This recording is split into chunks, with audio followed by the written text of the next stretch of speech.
Hey guys, welcome back to Real Love Scenario. Hi y'all. Oh, shout out to our real lovers. Welcome back. Welcome back. Welcome back. Welcome back. Welcome back. Hey, Hi. we back. And if you're back for the second time or even the first time, well, I guess you can't be welcome back the first time. Maybe if you're here for the first time. Yes. Please subscribe, like, and comment. It means a lot to us. Free for you though. Yes. And it helps us to grow this channel, help us to get the word out, help us to build, maintain this wonderful show that we're doing. So please like, subscribe, comment on all platforms. We trying to go to the moon, y'all, and we can't go without you. So thank you. Thank you. Rhonda, how you doing? I'm good. I'm good. doing? How you doing? I'm good. Yeah, I mean, I feel a little groggy today. Like, I think that just happens. My week was a little all over the place. So I just think I need to catch up on a little bit of sleep. Yep. But this is the happy place. So I love coming here. Love coming here. Helped my mom out this morning. I always love spending some time with her. But yeah, I'm good. How are you? I'm doing well. Good. Same, long week, but this is always an exciting time of the day to do this show and looking forward to rest. Like weekends, I'm like, before I used to fill them with stuff. Now I'm like, I don't want to fill it with stuff. I just wanted to be chill, laid back, because if you got a busy weekend, you feel like you didn't get a break sometimes. Even if it's supposed to be fun stuff, you still don't feel like you got time to relax. So true. That's also a sign that you're getting older. I am getting old. And I'm embracing it. Yes. I'm fine with it. Same. I mean, clear. I love it. It's certain parts of it, but very, very, very few parts do I not like. Like most of it, I'm like, absolutely. I got in bed last night and I was like, oh, I'm gonna watch this little thing before I go to sleep. Watching you. What? Woke up at like 4 because the lights were still on in my bedroom, like gone. One thing about me in that bed, once we get together, it's gonna win. It's gonna win. Well, that's the thing I learned about getting older. It's like your body is actually telling you things are bad for you when you get older, right? It's letting you know. And then your body is just like, no. I think when you're younger, your body don't tell you no. Right. You drinking, doing all this stuff, it's not good for you, but your body ain't telling you no yet. When you get older, it's like, no. Nah, quick too. We're not doing this. Quick. No. Bye. Me and Bree thought last night too, we was like, oh, we had a good night. It's 12 o'clock. We're going to stay up late and what?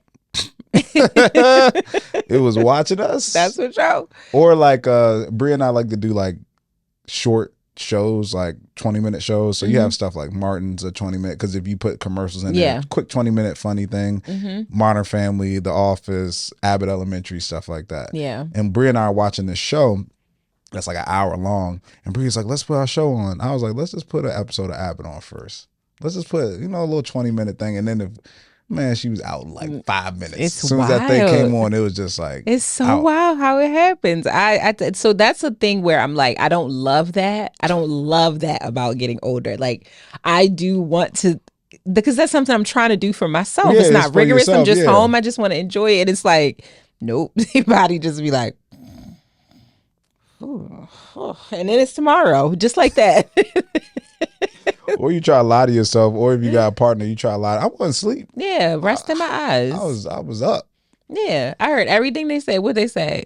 Don't do this. Don't do this. You think I'm a liar? You think I'm a liar? Oh man! Hey, shout out to those who are getting older. Embrace it. That's right. We're leaning right on into it. Yes, we are.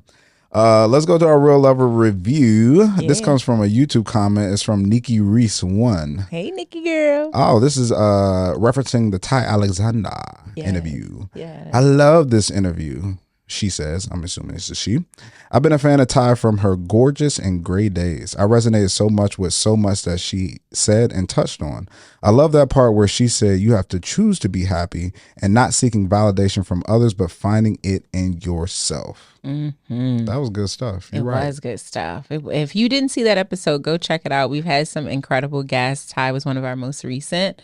And thanks for liking that, Nikki. You pointed out a couple really great gems that were shared in that. For sure, for sure. And Yes. we appreciate you for commenting. Like we said, welcome to the Real Level Gang. You initiate it now. Gang, gang. Gang, gang. The heart. There we go. It's The just hearts. a heart. It's just a heart, y'all. It's just a I heart. don't want no smoke. It's just a heart. Okay. Just a heart. All right. We ready for our real life love scenario? Yes. So this has been in the news cycle this week. Mm-hmm. Shout out to this young lady who's probably just a little tired of actually being in the news cycle, because she's been in it quite a bit here lately. Miss Drea Michelle. Mm-hmm. She is suing her ex and the NFL player Tyrod Taylor for trying to evict her from a house that he bought during their relationship, which was a 3-year relationship apparently.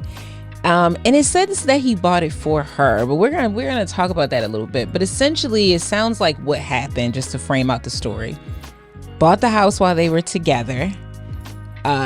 She put some money into the house, like close to $500,000 of renovations into the house. Okay. And when the relationship, I guess, was gonna be falling apart, she wanted the house, and she's like, I will buy the house from you, like no problem, like I'll buy it from you. He said, okay, cool. Like, she made an offer. He said, I want more than that. She said, no problem. She said, I will buy it for the amount that you want. And then he decided, like, actually no. And so she feels like they kind of had a handshake deal, and she is now suing him because she put money into it, and she feels like she's entitled to it because he promised it to her, not in writing but verbally. I wanted to talk about this because 2 reasons, but the primary reason is just around like things that get exchanged in relationships, and how, because this was not a marriage, and if it was a marriage, there's laws that can help figure this out. But when you're just like boyfriend and girlfriend, what do you really have entitlement to when it comes to things acquired that you didn't acquire together, but you were together when they were acquired? Yeah, I don't know. I guess that comes down to the law that you have to get involved with. They are getting involved right now. I don't know. I just find it interesting, like giving gifts that are that like large of a gesture.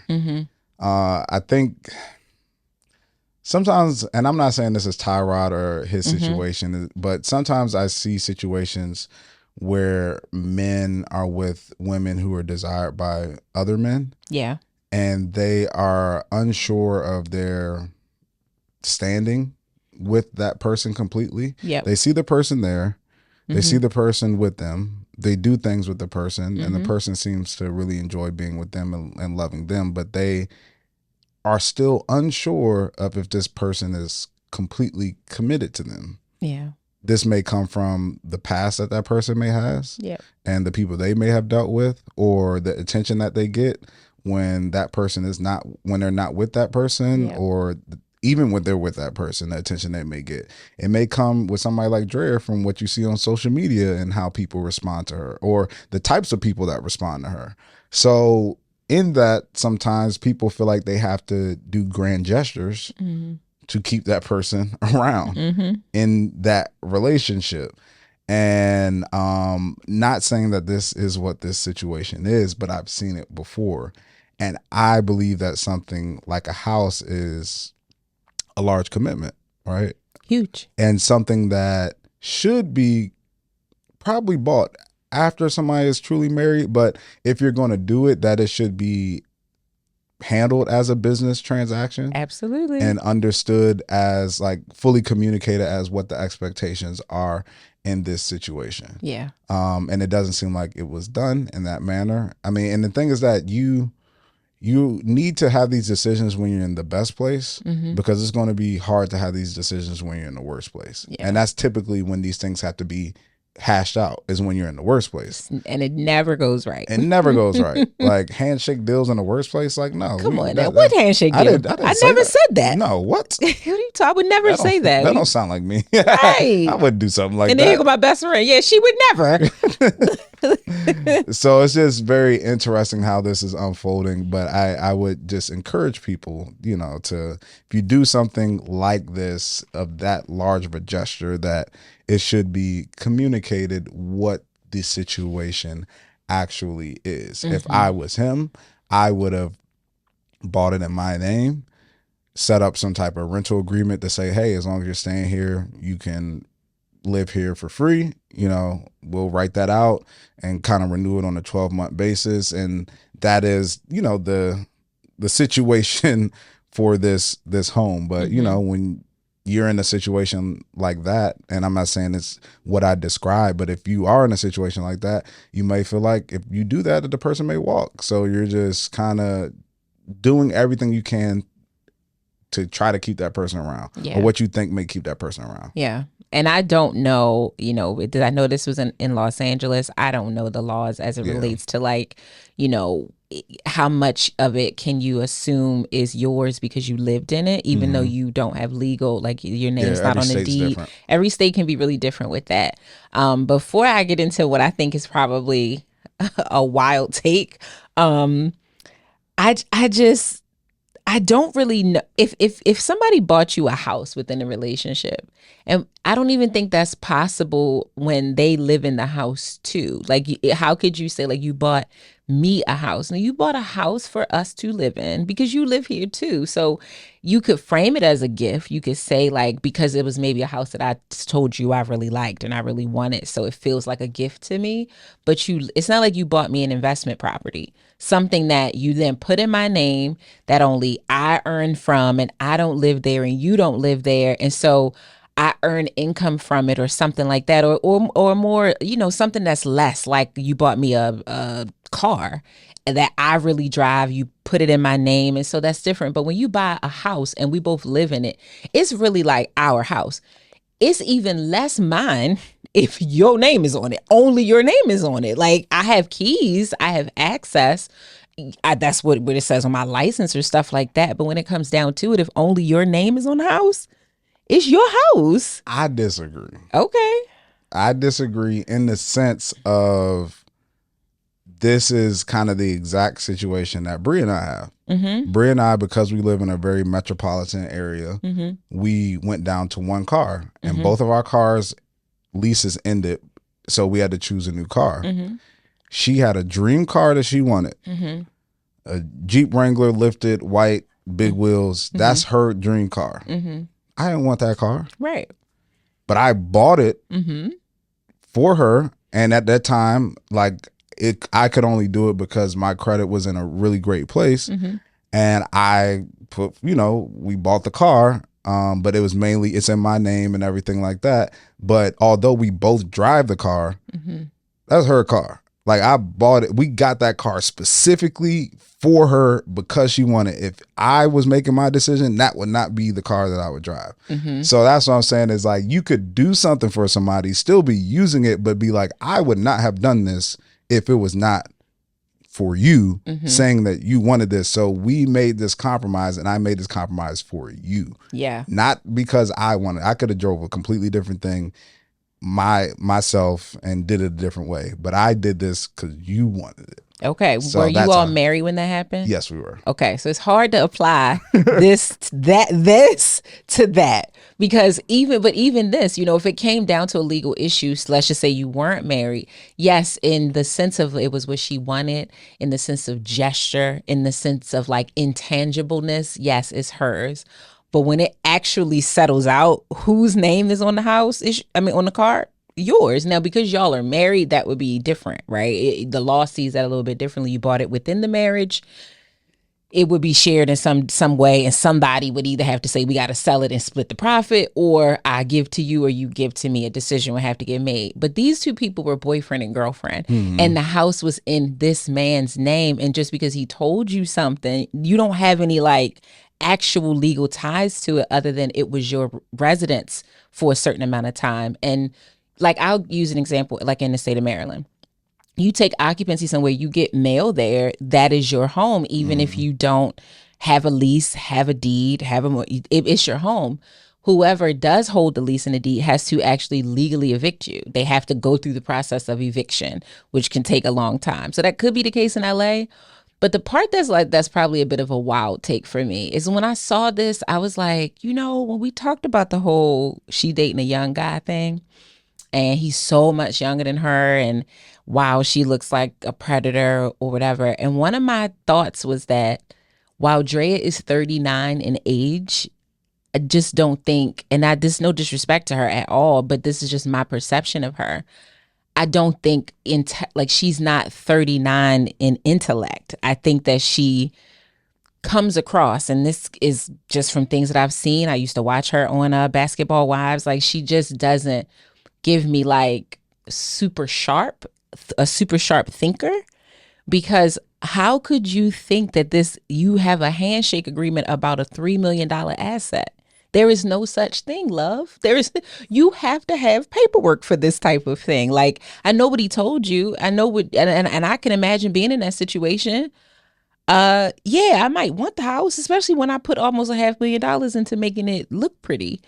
But you were doing that while y'all were together. You just like he bought it when y'all were together, and now you're not together, like you said, and we're in the worst of it. And not only are we in the worst of it and we not together, you are with somebody else, just had a baby with somebody else. What?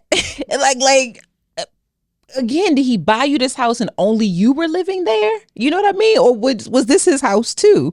So it's like, what makes it more yours than his? Because you put $500,000 in renovations in it, bitch. Sorry, girl. I paid $3 million for it. So who actually invested the most money here? Me or you? Who? I think I did. I think I own more of the home than you, from paperwork to actual money given, especially if you bought the house cash. Mm-hmm. Ma'am, you owe me about $2.5 million. I mean, if we really being, and granted, yeah, she said she was gonna buy it, so it's not like she wanted the house for free. Yeah. But he would be the seller, and he gets to choose who I'm gonna sell my house to. And yes, he might have told you when y'all were cool, oh yeah, I'm gonna sell it to you.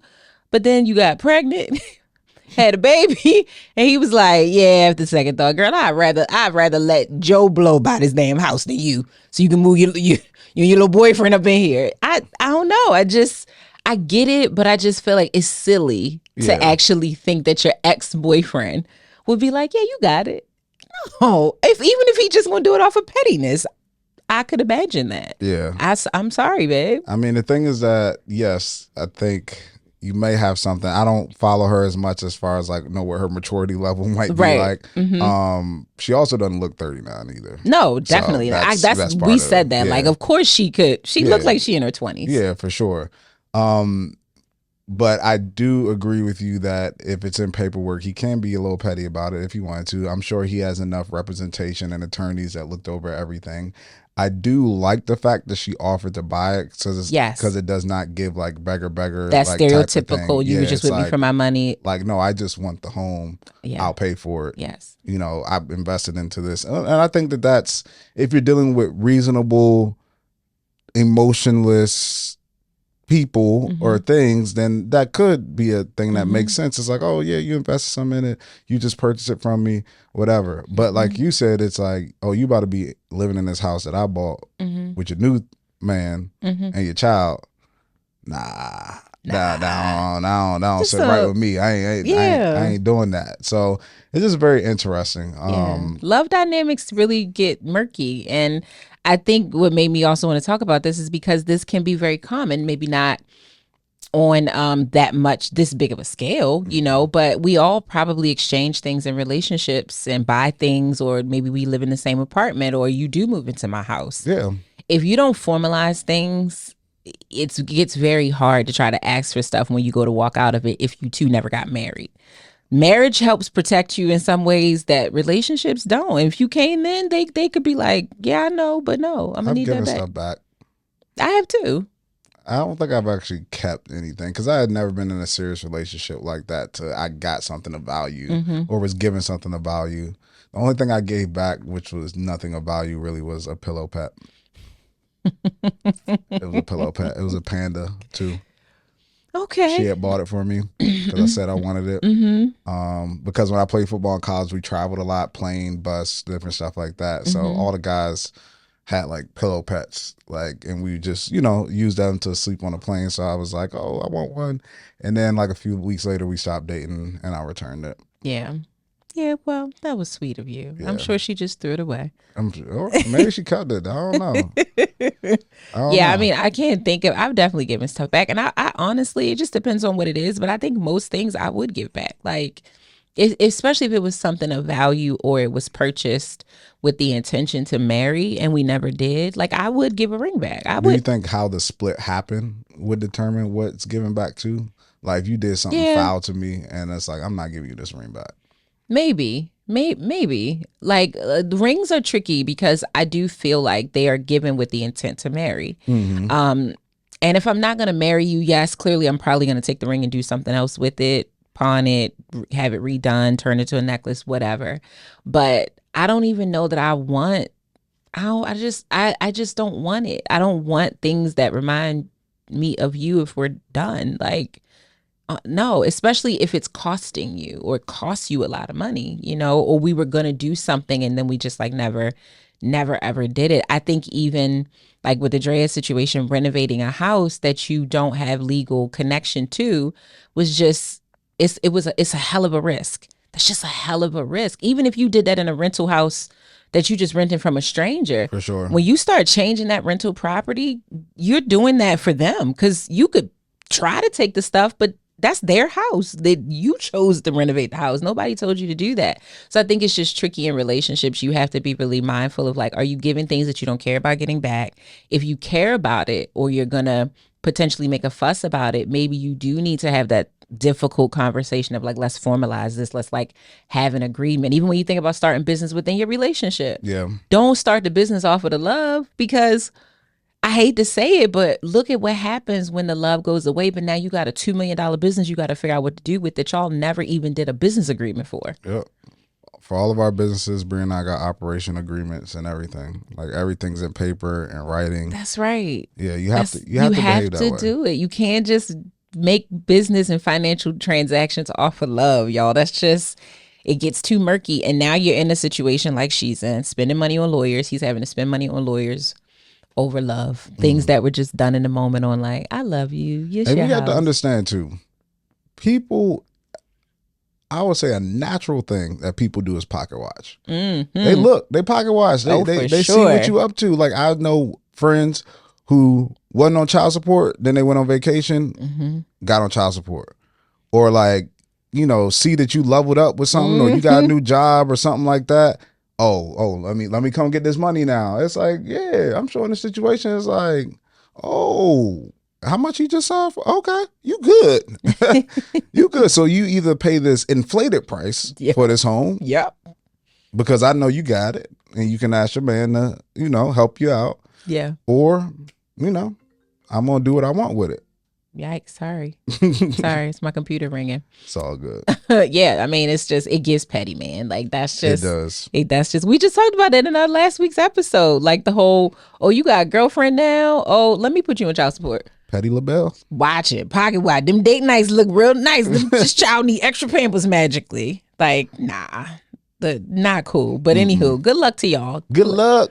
Prayers and blessings and prayers. So let's get into our real love scenario. Yes. This week we hear from the single fiance, and she says, I am head of the household and I feel all the weight of it.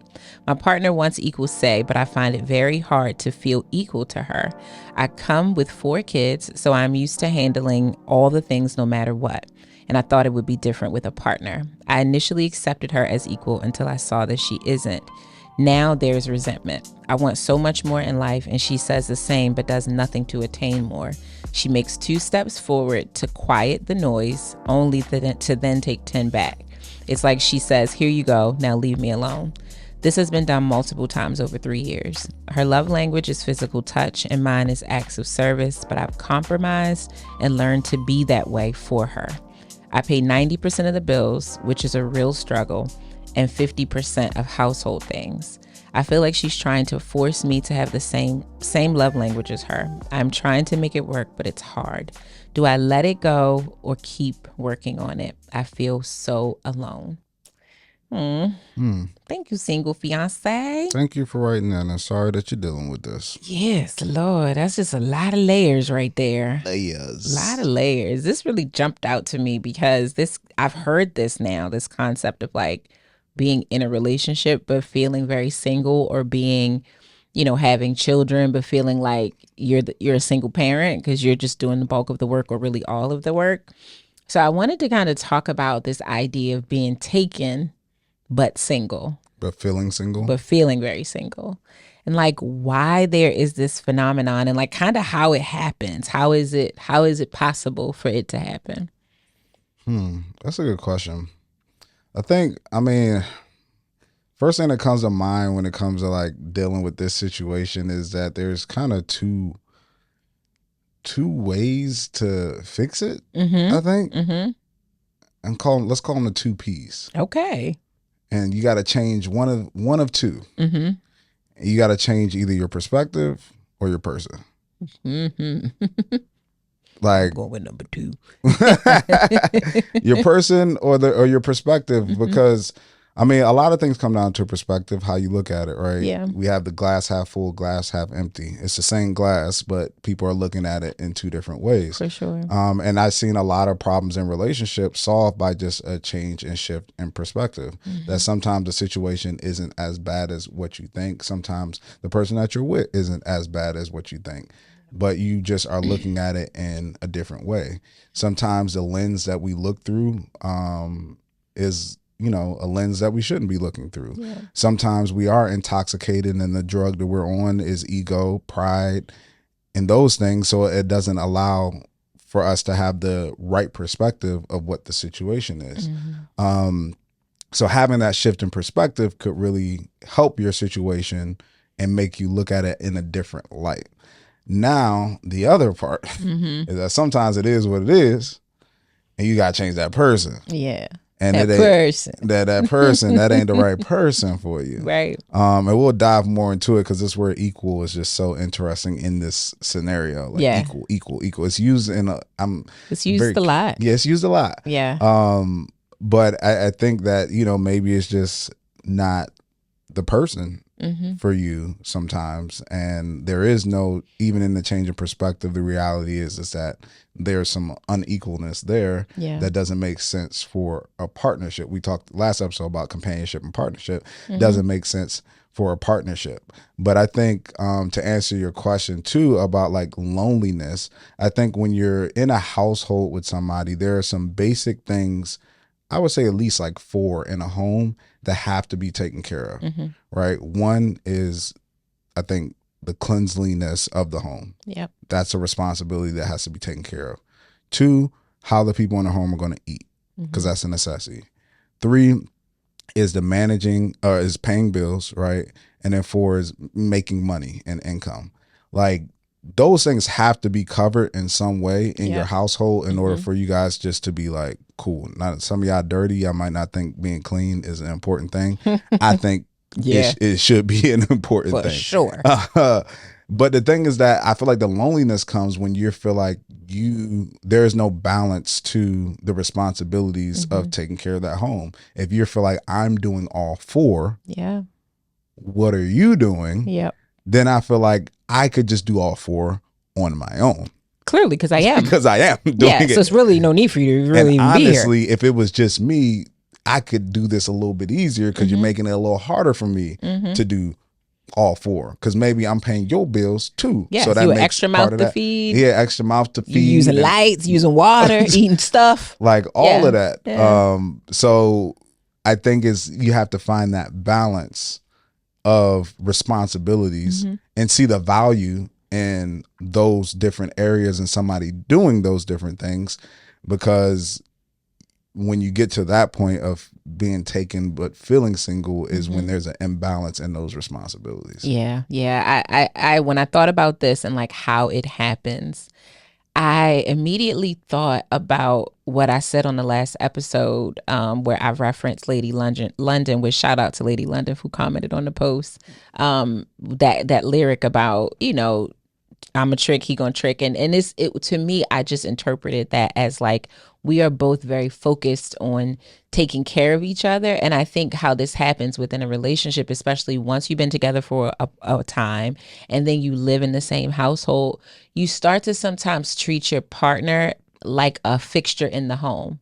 Think about when you buy something for your house. Maybe when you first got the house, you bought a painting, and you shopped for it for a long time. You knew that what you really wanted. It had to be a certain size. It had to have certain colors that were in it. It had to complement the things that you were planning on putting in the room. So you had the joy of shopping for that. That's like dating. And then you get the painting, you bring it home and you put it up, and it's like for seemingly the first few days, maybe weeks, even months, you just can't stop looking at it. You come in the house, it's just like, damn, I did that. I picked that. This looks so good on that wall. Like, wow, you notice it all the time. Mm-hmm. But then 2 or 3 years later, now you've added other things to the house. Maybe you've changed the paint. Maybe you moved the picture from one side to the other side because you got something different up there. And I don't know. But then it just starts to blend into the house. You pay less attention to it because it's just been there for so long.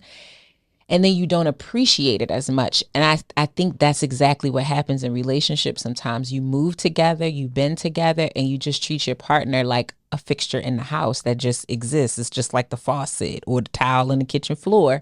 When if you bring up your awareness and you're consistently thinking about every day, what can I do to contribute to my household? Whether that's to my partner's happiness and joy, whether that's to taking care of one of the 4 things in the house, like the house does need to be clean. Like, I'm gonna go ahead on and do a few things today. I'm gonna wash the clothes, or I'm gonna make sure we eat tonight. And just like, hey babe, I got dinner. You think about that earlier in the day, just sending that message like, I got dinner. I'm gonna grab it on the way home for you and the kids. Let me know if you want something other than, if you're constantly having this heightened awareness, you probably won't ever have a partner who feels like they're alone, because you're making it clear that they're not alone. Like, you're always thinking about bettering the situation, where these types of things happen because somebody is asleep at the wheel. Like, you're just there and you're treating them like they're just there.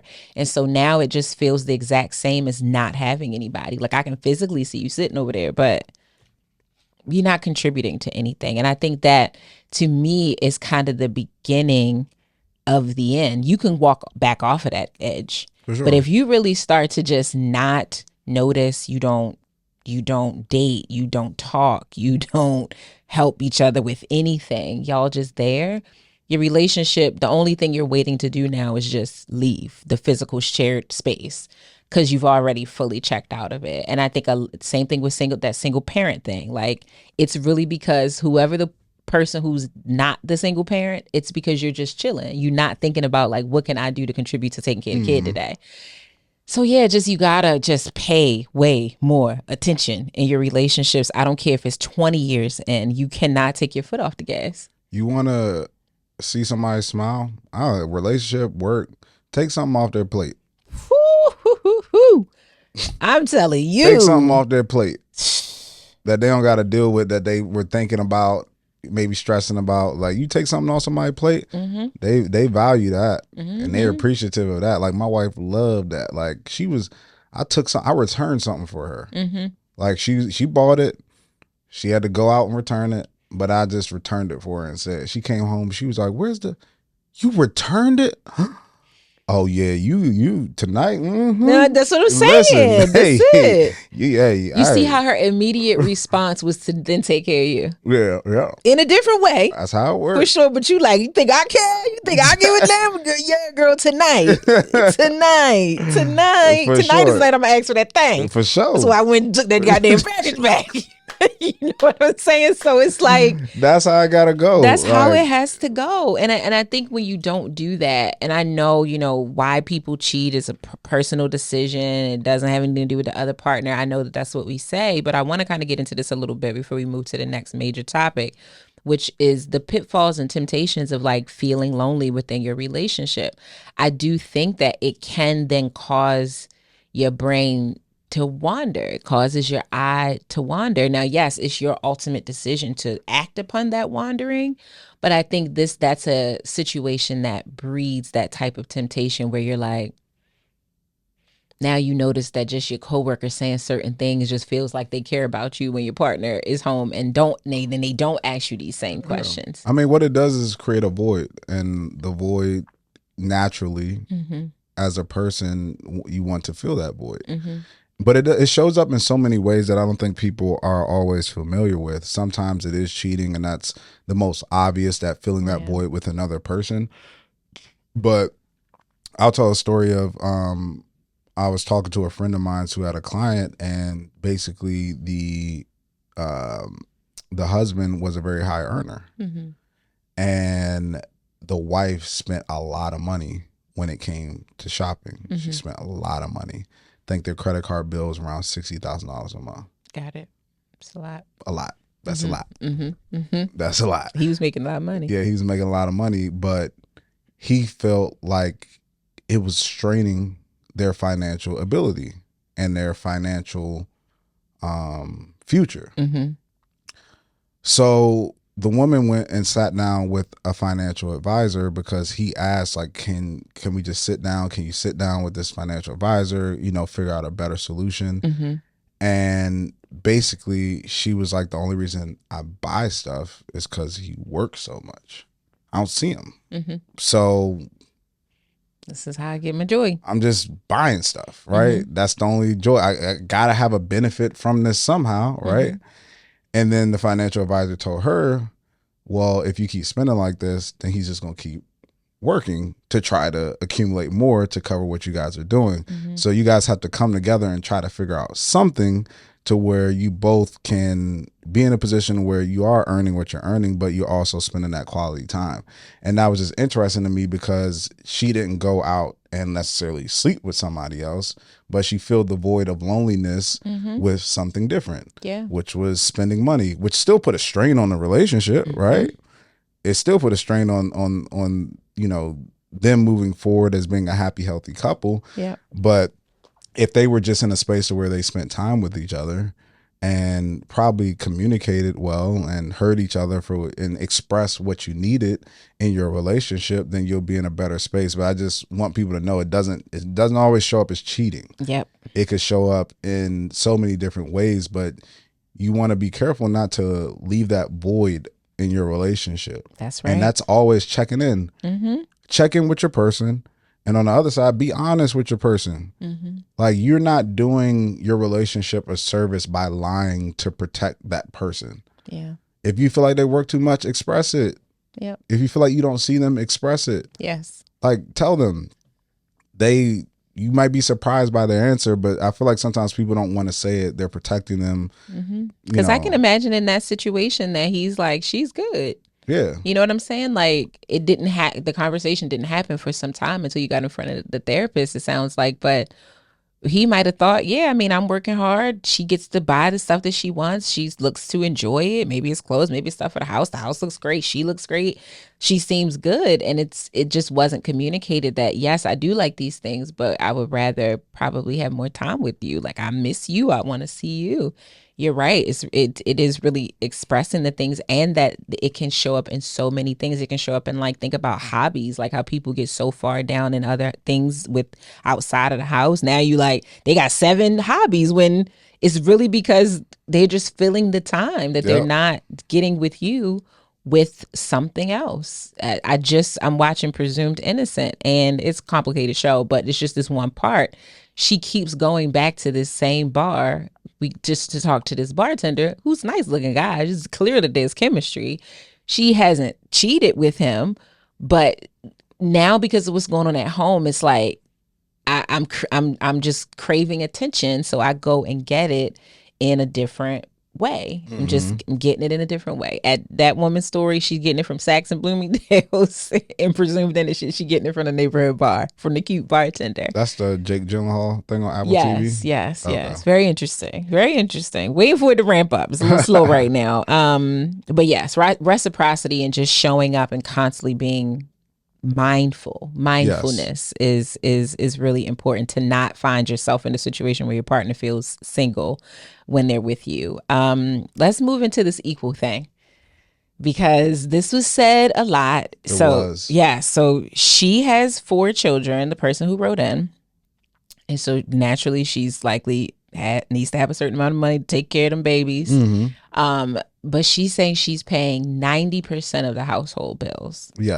and then also doing 50% of the household responsibilities. I'm assuming that means cooking, cleaning, all those different things, which says that her partner pays 10% of the bills and does Yes. 50% of the housework. Yes. Would you say that's unequal? It could be. Okay. Why? I want to know the opposite. Why couldn't it be?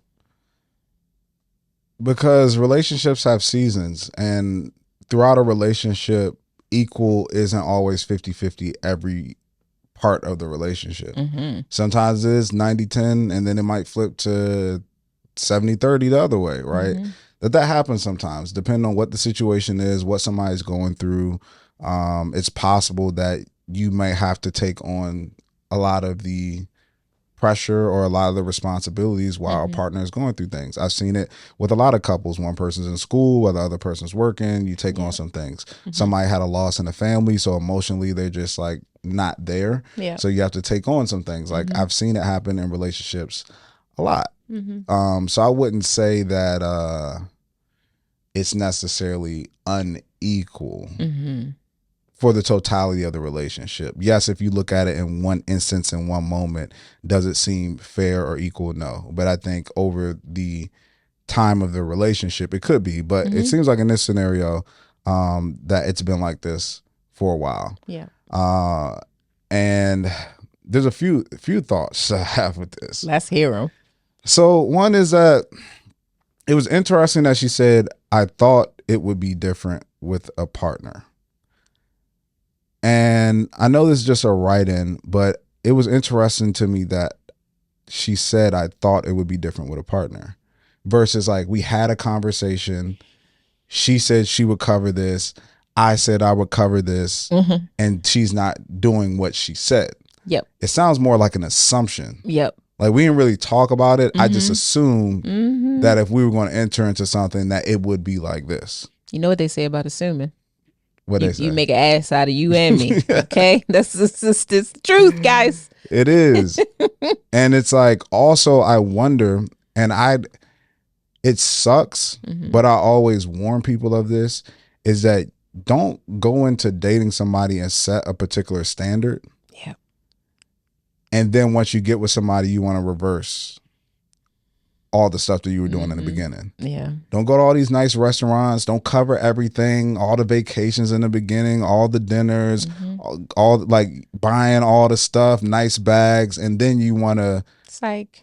get in a relationship and be like, nah, we got it. You already set a standard for you balling. You got it. I'm taking care of everything. I got you.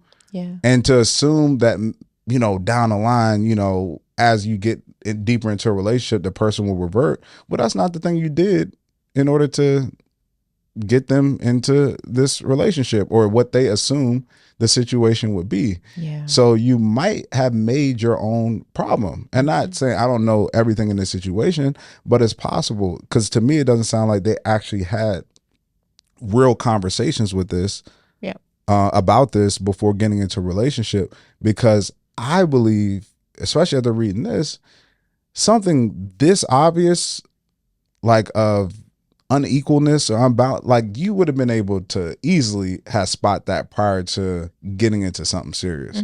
If somebody truly believe, I don't feel like I should have to pay for anything, or my philosophy is that if you are the breadwinner or head of household, then you should be covering majority of the bills. That conversation could have been had easily. Yep. And your philosophy towards things. I don't know what the situation is of why we would be 3 years in, and it's kind of like, this is happening, and I thought it would be different. It's like that seems like a simple conversation. Yeah, and I think the one little bone I will throw is that it's that hopefulness that you talked about. Like, yes, there should have definitely been a conversation. I just don't know how you can move forward with living in the same household with someone and not getting clear on these things before you actually do that. Because, hey, this may very well be my house, and I may very well have been paying 100% of the bills before you got here. True, of course, because this was my house. But baby, before you get a key, before we actually, this truly like becomes your home too, the conversation has to happen, or we can't live like this. Like, it's no way, because if that's the case, what's the point? You could just stay wherever you were at. Like, if you're not gonna, there's no point, because that is a sign of actual partnership, right? Like, You if we get into a partnership but then nothing changes, is it a partnership?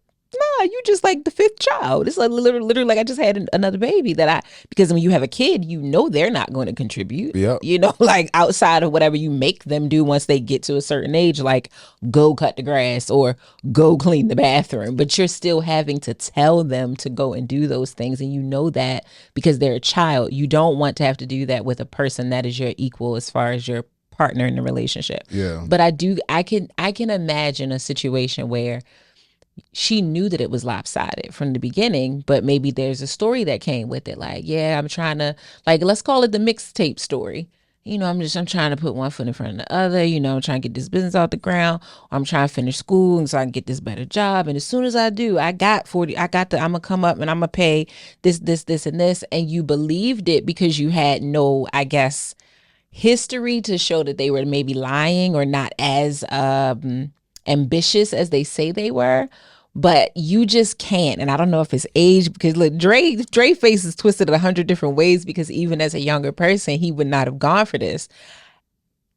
You don't get a lot of leeway to do that with me. Like, I need results like within like 4 to 6 weeks. I'm not even gonna hold you. Do you remember what I said last episode?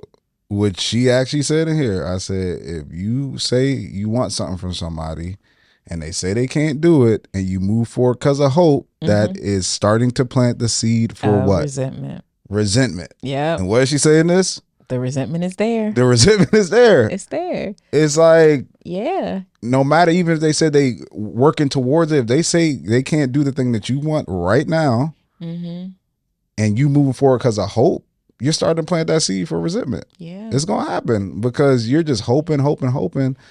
And it's like, Yep. And I don't know how much of this is playing a part, but this is a lesbian relationship. I don't know if it's because like maybe you feel you have an even softer spot for it because you're a woman, she's a woman, and you're trying to be gentle. Because I feel like with me being like, this could never, ever, you couldn't get this off on me no matter which his gender was. But as a man, it's probably gonna be even harder for you, bruh. Like, it's gonna be real hard for you to be like, yeah, I'm just trying to, nah, but with whatever you got right now, I don't care if when you finish, all you can eat is oodles and noodles.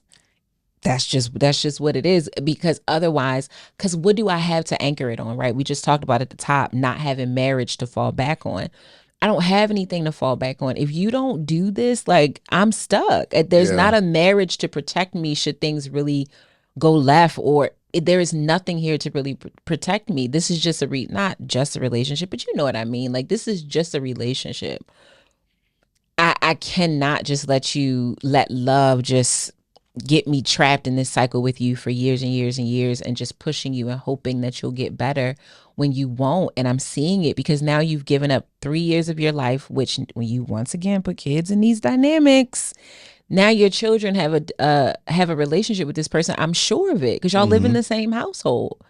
Now it's not just you having to break up with her possibly. Now you got to take your children through a breakup. It's too much for something that, like Dre said, you saw it likely from the beginning that this is not going to give what I wanted to give. And I really want us to just pay attention and stop letting love be so, or the desire to be in love be so incredibly blinding and intoxicating, because it just 3 years later, it lands you in these types of situations. Yeah, and I think, I mean, on this show, sometimes people don't like it, but I'll play devil's advocate in the sense that on the surface, obviously, it seems bad. Like, you're contributing a lot, they're not helping out. But I just want to provide, like I said, perspective is one of the ways that you can help yourself. Is change your perspective, or it's changing a person. But I'll just give you different perspectives. One, I've already said it, that maybe you set the standard for this, right? And you set the standard for, this is what I'll do. I'll take care of this. I'll be this person for you. And then now you're like, yeah, I don't want to do this no more. And it's a lot harder. And I think that's one thing you have to look at too. Is the issue that you don't want to be a head of household and take care of your person and all of their needs and make sure that they're good? Or are you more resenting them because you feel like it's hard? Mm-hmm. Because I feel like a lot of people, especially I know as a man being head of household, like I would love to be able to take care of everything for my wife, and so she doesn't have to worry about everything. That's just not the reality right now, just in the world that we live in. Yeah. But if it got really hard and I was doing that, then I think I would feel away more because it's challenging versus me actually wanting to do that as a gesture. Yeah. So it's like looking at that will be important, as far as like, evaluating the situation and how you're going to move forward. But I don't like the kind of villain hero type of dynamic that it came off as. Like, I don't care if I'm in a relationship with somebody, they have equal say, right? Like, now we might go with the person who has more experience, but their words or the things that they feel aren't just not validated or not valued if we're in a relationship together. I don't know. It's just given like the way the word equal is used, it's just feeling like very like elitist, like I'm above them, they're below me type thing.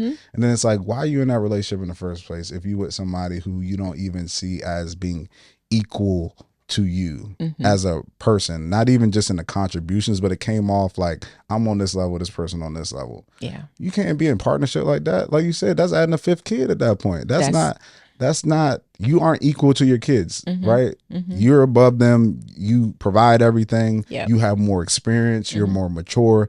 That dynamic makes sense. You shouldn't be in a relationship with somebody, in partnership with somebody who you feel like you have a similar dynamic as a child. Yeah. It's I mean, it's so true.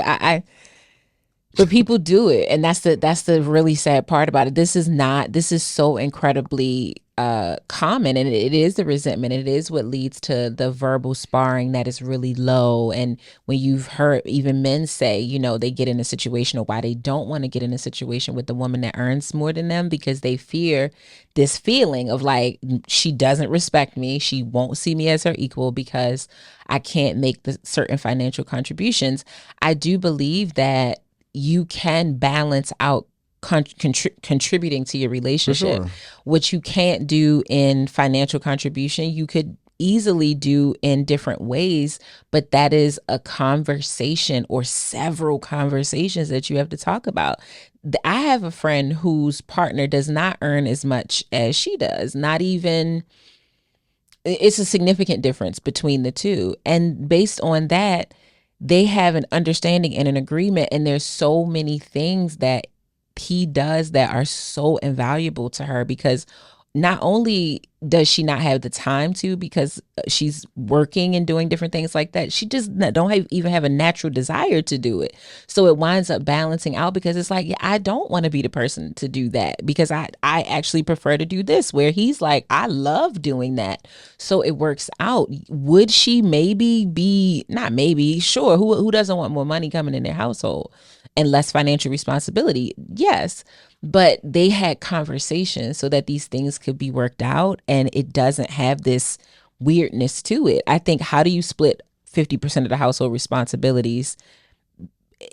To me, I would, if I was the partner, I know I only pay 10% of the bills.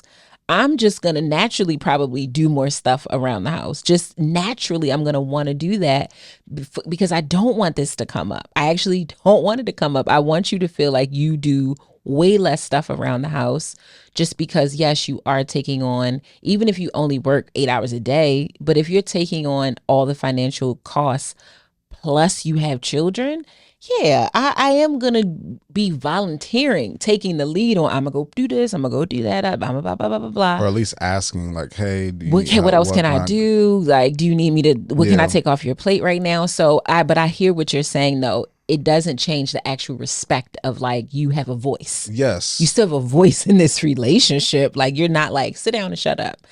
And it did have that undertone. Like, it's hard for her to not feel like you are just another one of the kids. Mm-hmm. Yeah.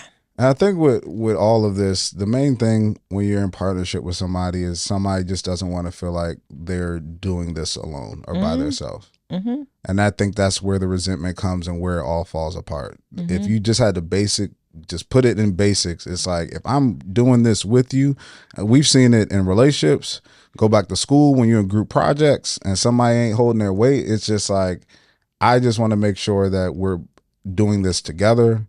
I'm not feeling like I'm taking on all the risk, on my own, and nobody's here with me to assume some of the risk that comes with the decisions that are being made. Like, I feel like I'm putting myself out there, and I'm just, You're not. Yeah. and you're not, and I'm all alone. Like, that's what it basically comes down to. And like I said, you'll see so many successful relationships where responsibilities are broken down in so many different ways.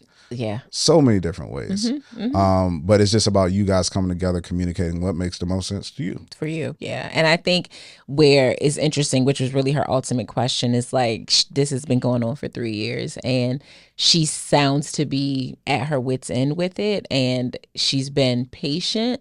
But for me, I more so interpreted it as you've kind of procrastinated on making the decision. Because once you know something really bothers you, like a lot, like there's no way that this type of thing can't get on your nerves regularly, like weekly, sometimes maybe within those weeks daily. Because think about how many times a month you paying bills, how many times a month you're spending money. As an adult, I hate checking the mail.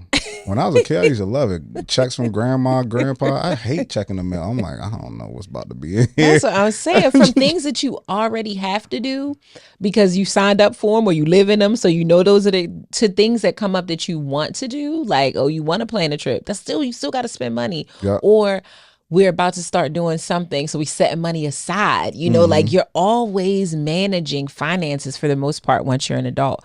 So I know this has been a thing for a lot of time.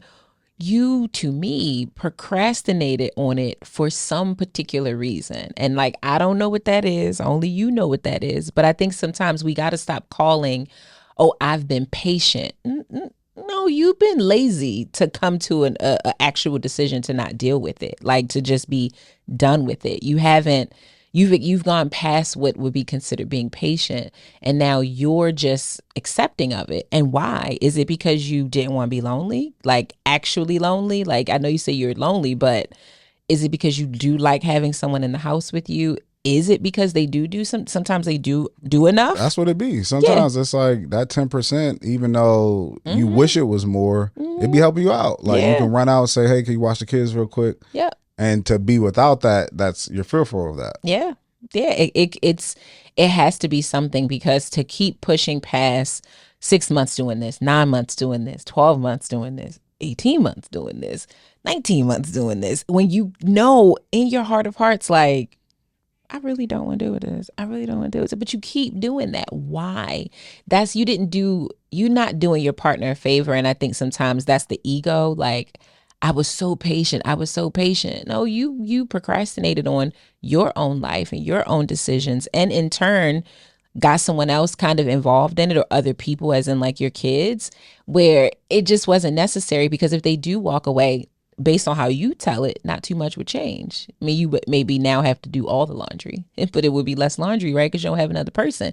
It sounds like in this dynamic, things would have been better if you were single. That's how you frame it. So why did you invest 3 years in a situation where you knew better was on the other side of it if you just made the decision?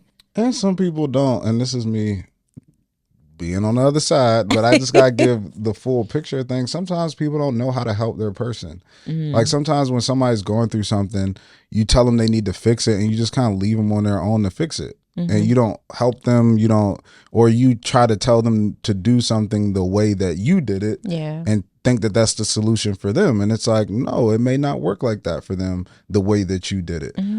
Or just being like, well, that's your responsibility. I figured it out. You need to figure out how you're going to do this. It's like sometimes you have to work with your person if you want something for them and you love them, to let them know like, hey, you're not by yourself. I'm here with you. Let's figure this out. Is this something that you desire? Because sometimes, like in the scenario, says that the person was like, yeah, 2 steps forward. But if something is not your norm, you are going to regress sometimes, right? So it's like, it seems like there was an acknowledgement that there needs to be better. And at times there was things, at times there was improvement shown. Yeah. So it's like, how do we sustain that? versus having the regression. And if you're in partnership with somebody, I know sometimes it sucks to feel like you have to take on that responsibility, because a lot of times we make the mistake of things that come natural to us. We think if somebody does it, you didn't do anything great, you just did what you were supposed to be doing, and not celebrating it, knowing that it's hard for them to do. So it's like you have to sometimes, and not saying this is a situation, but sometimes you have to be there to help them and guide them, hold them accountable, like walk with them, stop coming to them like the opposition and like you need to fix this or this can't work out, versus coming to them as a teammate, like I'm here to help you as you figure this out. And I'm going to be patient, but in the sense of I'm going to give you grace for, you know, the times that you may make some missteps as you're trying to move forward. Again, that may not be this situation, and it's not every situation, but I do see that a lot of times, to where you want your partner to correct a certain behavior, but you don't know how to help them in that. And some people, they aren't bad people. They just were raised a certain way and they operate a certain way based off of what they've seen. So exposure helps them to be better. And somebody giving them grace and trusting, you know, them to work through that thing could end up being better for you than, you know, demanding that they change, giving them time limits, but not really truly supporting them. Yeah.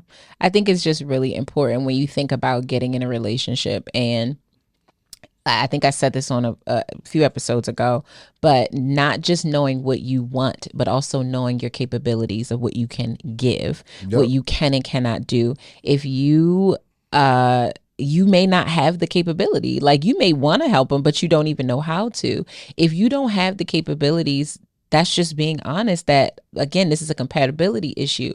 I could potentially help a person that has a different problem, but your particular problem, I don't know how to support that. I don't know how to be there for that. Or these are the things that I can grow and flourish and multiply. These are the things that I can't, so that, you know, when you meet someone and they pose, because we all have our challenges, right? We all have our things that we need support in, whether you come in with trust issues, abandonment issues, these things. You got to be honest about that, so that someone can be honest about whether or not they can support that and they can help that. And that is, again, these are just good tools and good conversations to have, to know if you can truly do the stretch. Some stuff you're not going to know until you get into the situation. But I think we just always think that things are just going to happen and come together, and they're not. There has to be practicality to approaching actual. To me, this is the closest form of partnership, like, because you're not just doing dates together. You are doing practically everything together. Like, that is a lot to take on. So you can't just happen into it. You can happen into a Friday night with your friend who lives in their own house and lives across town. You can stumble into stuff like that. If it work out that night or not, that's cool. Nothing's really going to happen. You know what I mean? But if you look up and you're in a relationship with someone, and if they left, if this ended, nothing about your life would change. I just don't know that that's the right relationship for you. Very true. If you don't feel like this would be very difficult, potentially catastrophic, emotionally and otherwise, like, would you have to leave your house? Would you potentially have to move to a different town or country? Would you have to get into a lot of therapy because it's just going to be a hard breakup? Like, not like a contentious breakup, but just like hard on you emotionally. If none of that stuff would happen, there's no point. There is no point. Yeah. Like, you should be in a relationship that you need, and maybe that's an unpopular opinion, but to me, I want to be with someone where, while I am in it, and as long as I am in it, which is hopefully to the day that I die, I do feel like I need this person. Not that I just want this person, not in a dependent way, but they make my life better, like, in so many ways. And if they weren't here, would I die? No, but I want to feel like I would be close to it. And that's just the truth. I think that's some of the problem now, that we are in these situations where we could take it or leave it. And that's, to me, not a way to sustain. Like, you don't get up every day and make a decision of, I might drink some water today. You know, I can take it or leave it. No, you actually need that. You need that. It's sustenance. Relationships or lifelong partnership to me should feel like sustenance. And because if it is, that means you'll work hard at it. You'll go get it. You'll go do it. You will go get that glass of water, because if you don't, you're not gonna feel good. You're gonna get sick. You're gonna get tired. You're gonna get lethargic. Same thing with the relationship for you. It should feel like something like, I gotta go and get this, because if I don't work at this, my life is going to suffer, and I don't want my life to suffer. It does not sound like you are in a relationship with a person, whether we taking it that you taking it too far or not. It does not sound like you're in a relationship with a person that you need. It just sounds like they're just there. You're just there. And if that's the case, yeah, why are you doing it? Yeah. Why are you participating in it? You ain't doing no one no favors, her included. Exactly. I mean, maybe because she doesn't really have to pay a lot of bills. But sorry, I wouldn't be able to do that, babe. So yeah, my final advice, I guess, to answer that question of what should she do, it goes back to what I said in the beginning. One, either change your perspective. We talked about last episode. This person doesn't seem like they're a partner. Mm-mm. So you might just gotta put them in the companion bucket. Like, I cover everything, but they're fun to be around. Mm-hmm. I like hanging out with them. I like going to the movies. So it's changing. It's a living babysitter. Yeah, it's like change your perspective on what this person is to your life and in your life. You could change your perspective on, I would say this, changing your perspective is, going to therapy is one of the ways to change your perspective. Yeah. So that's another thing, is you can go to therapy to try to work that out. And I think we have to be realistic, especially reading this scenario, like being in a relationship like that for 3 years, you got to take some accountability.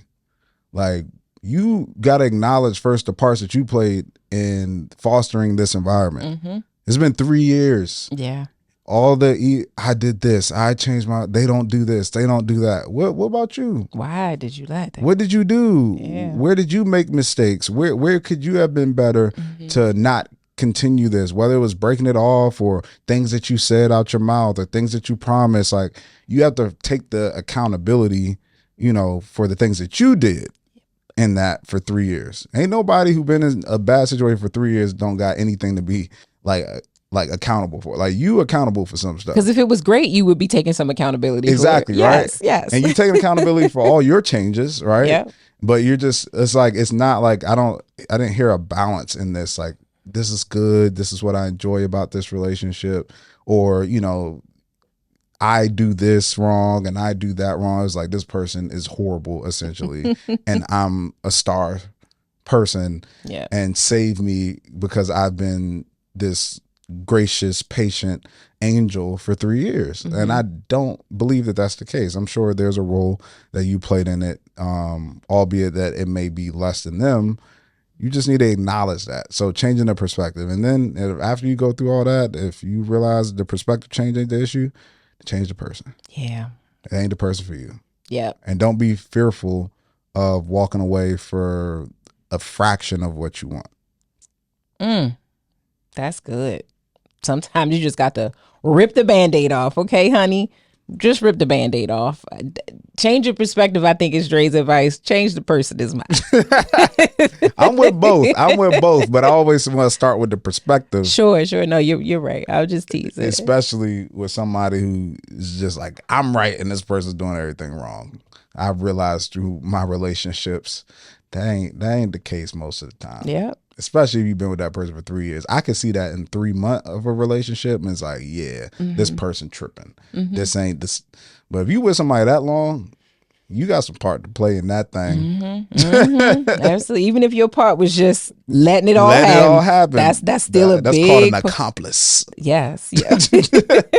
Accomplice. Well, listen, we appreciate you writing in. I would love an update. I really want to hear how this is going to go. And I hope it just works out great for the both of you, truly. Anytime a breakup happens, just don't make it icky if it needs to become a breakup, or change your perspective and try to march on in the right direction. So thank you for writing in. If you want to write in, you know where to find us.